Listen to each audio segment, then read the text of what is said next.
Compagnons traders, bonjour, je suis ravi de vous accueillir pour cette première vidéo de l'année 2021. Alors je vous souhaite tous mes meilleurs vœux de réussite, de bonheur pour cette nouvelle année. Si c'est la première fois que vous regardez une de mes vidéos, n'hésitez pas à vous abonner sur ma chaîne et activer la petite cloche de notification. Également, vous pouvez me suivre sur Instagram, il suffit de chercher graph_trading. Allez, c'est parti, comme promis, aujourd'hui je vais vous faire une petite vidéo de découverte de ProRealTime version 11. Je vous promets, c'est un petit condensé qui va tenir en une dizaine de minutes pour comprendre les nouveautés de cette nouvelle version. C'est parti, on traite le sujet.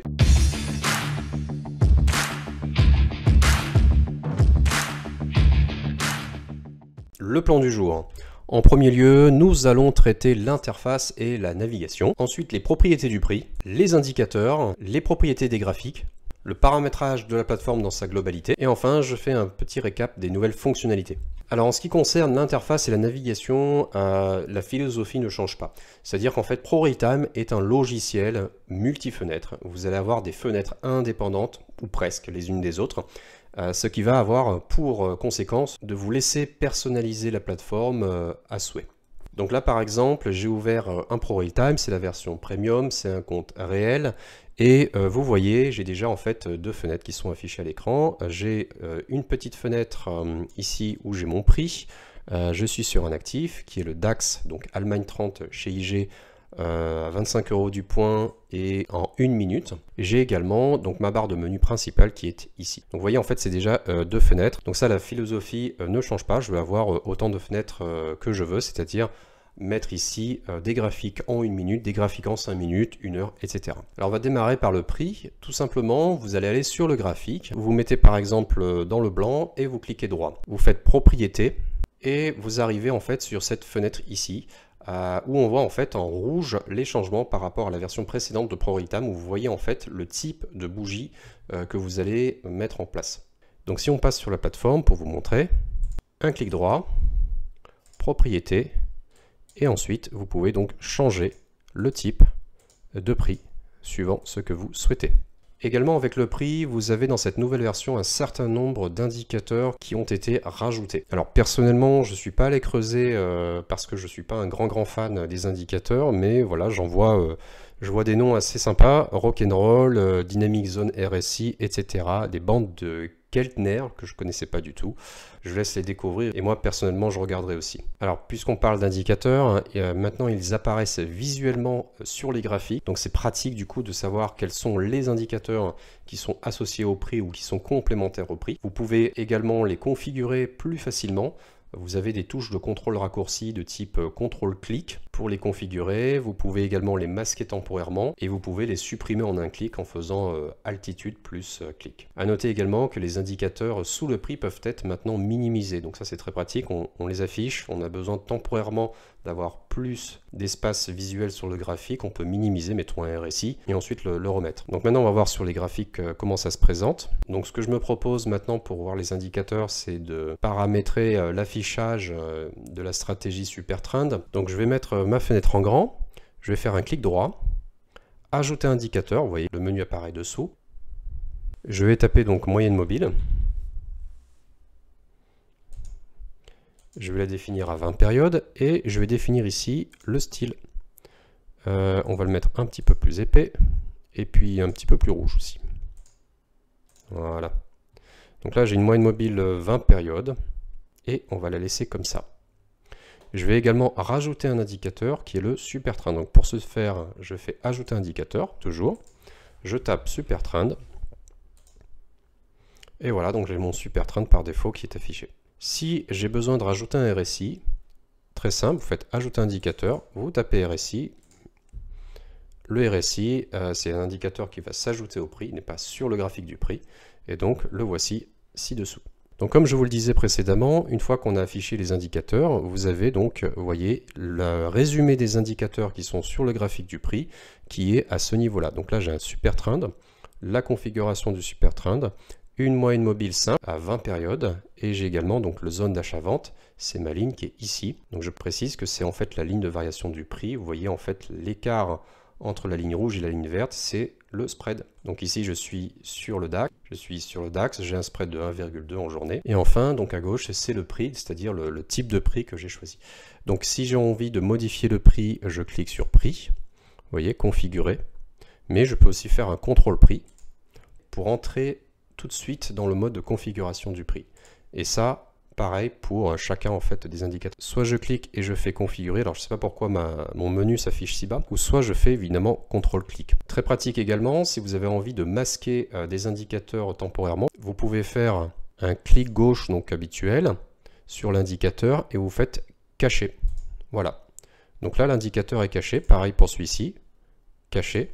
Voilà, donc on voit que ces indicateurs du coup ne sont plus apparents sur le graphique puisque là la petite pastille rouge a disparu. Affiché, il réapparaît. Si vous voulez complètement changer le graphique et vous débarrasser d'un indicateur, c'est très simple, il suffit de faire altitude. Donc là vous n'allez pas le voir, mais j'appuie sur la touche altitude, par exemple super trend, paf, terminé. Voilà, là j'ai enlevé le super trend. Voilà, et enfin pour minimiser l'indicateur, par exemple j'ai envie de minimiser le RSI, il suffit de cliquer et ensuite de faire minimiser le panneau. Donc vous voyez en fait en bas à gauche de mon écran, j'ai un rappel de RSI. J'ai l'indication que j'ai un indicateur qui est minimisé qui est le RSI que je peux réafficher en cliquant juste dessus. Alors une petite astuce pour les personnes qui utilisent des indicateurs qui sont non standards. Donc là il faut un petit peu chercher.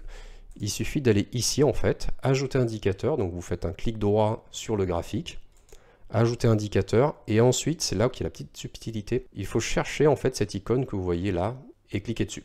Et du coup, vous allez retrouver la fenêtre habituelle de la version 10.3 de PowerRealTime où vous pouvez importer un nouvel indicateur ou le créer manuellement. À présent, je vais vous expliquer comment on paramètre un graphique. Bien, c'est très simple. Il faut savoir qu'avec la nouvelle version 11 de PowerRealTime, les graphiques possèdent tous une barre d'outils avec l'ensemble des objets que vous souhaitez avoir pour faire votre analyse graphique. Afficher cette barre est très simple, il suffit d'aller en fait ici, donc en rouge.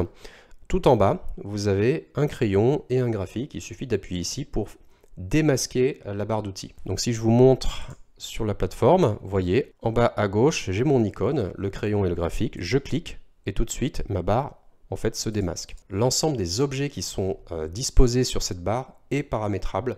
Je vais vous le montrer tout juste après. Donc tous les objets sont ici disponibles. Donc pour faire une analyse de mon prix, eh bien il suffit juste de les utiliser. Par exemple comme ceci. Voilà. Ou comme cela.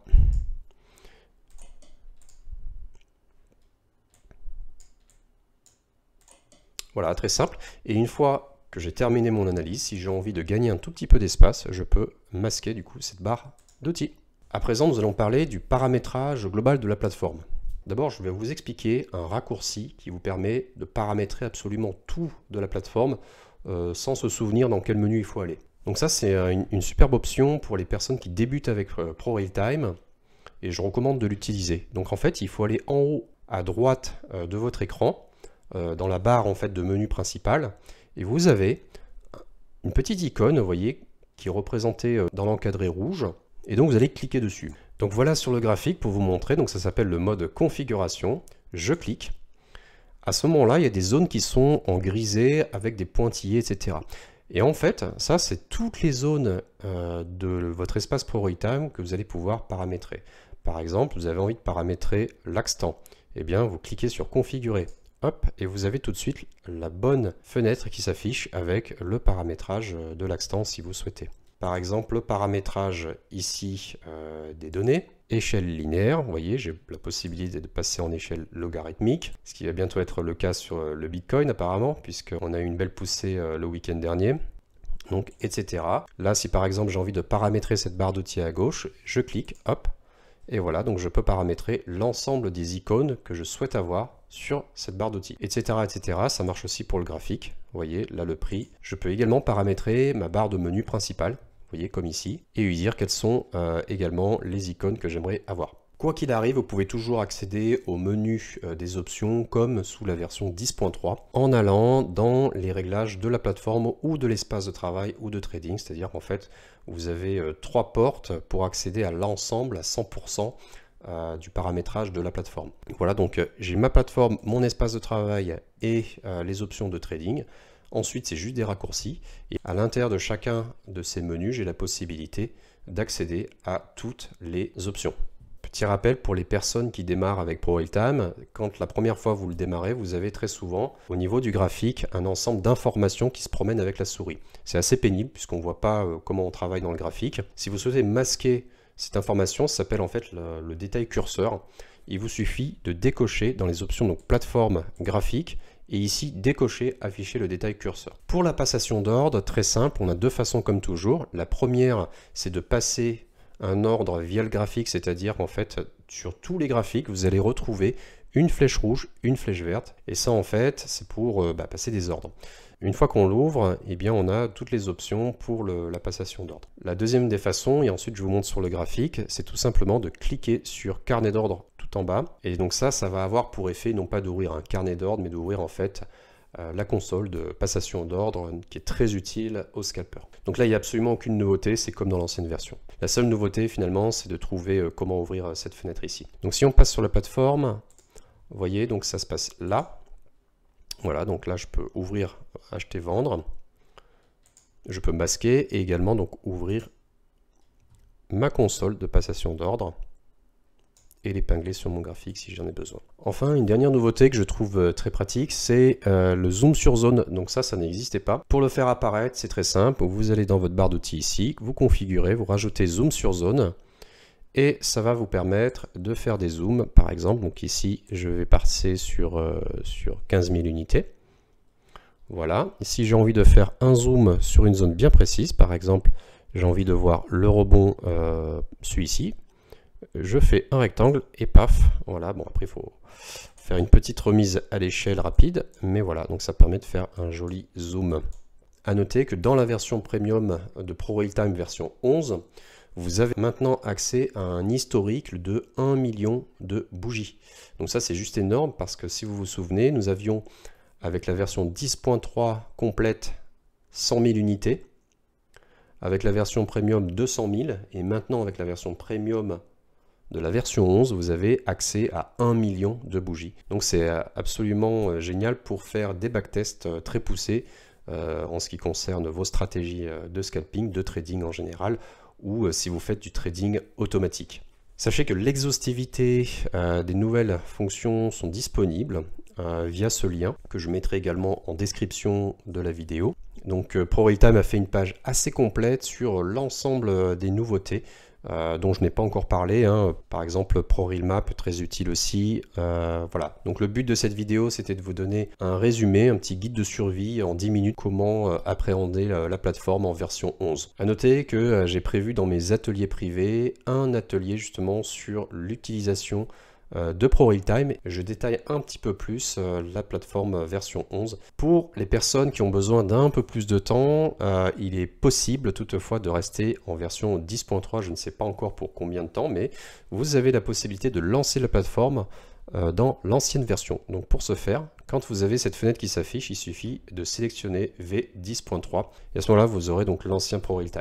Je vous recommande toutefois de rester sur la version 11 hein, puisqu'elle est assez simple à utiliser. Il y a quelques différences visuelles comme vous venez de le voir, mais il n'y a pas non plus une différence astronomique. Voilà, j'ai terminé ce petit récap de la plateforme V11 de ProRealTime. J'espère que ça vous a plu. Si c'est le cas, n'hésitez pas à me commenter la vidéo, à laisser des likes, à partager. Et également pour les personnes qui me rejoignent, de vous abonner à ma chaîne en activant la petite clochette de notification. Vous pouvez également me suivre sur graph_trading sur Instagram ou sur Facebook, les compagnons traders. Sur 2021, j'ai pas mal de surprises à vous partager, je travaille beaucoup, mais pour l'instant, voilà, je garde ça effectivement sous silence pour les prochaines surprises. En tout cas, vous savez déjà qu'il y a des ateliers privés qui sont en cours de conception, et dès que j'aurai un peu plus de visibilité sur leur date de disponibilité, je vous informerai. En ce qui concerne les personnes qui souhaiteraient avoir des coachings, pour l'instant, ils sont en pause. Donc vous pouvez m'écrire, mais sachez que voilà, si on démarre un coaching, ce sera plutôt sur le mois de février. N'hésitez pas en tout cas à m'écrire, mais plutôt donc vers fin janvier. Et également, dernier sujet, je vous ai demandé via un sondage si un sujet sur la Russie vous intéresserait. Vous m'avez répondu que oui. Et vous avez choisi le format. Donc le format, ce sera de lister un ensemble de questions auxquelles je répondrai et qui fera l'objet du coup d'une vidéo, soit la semaine prochaine ou soit dans 2 semaines. Je vous laisse lister vos questions dans un lien en description de la vidéo. Vous pouvez également m'écrire dans l'Instagram, je créerai un post à ce sujet. Voilà, je vous souhaite une excellente rentrée 2021, motivée, et je vous dis à très vite en vidéo.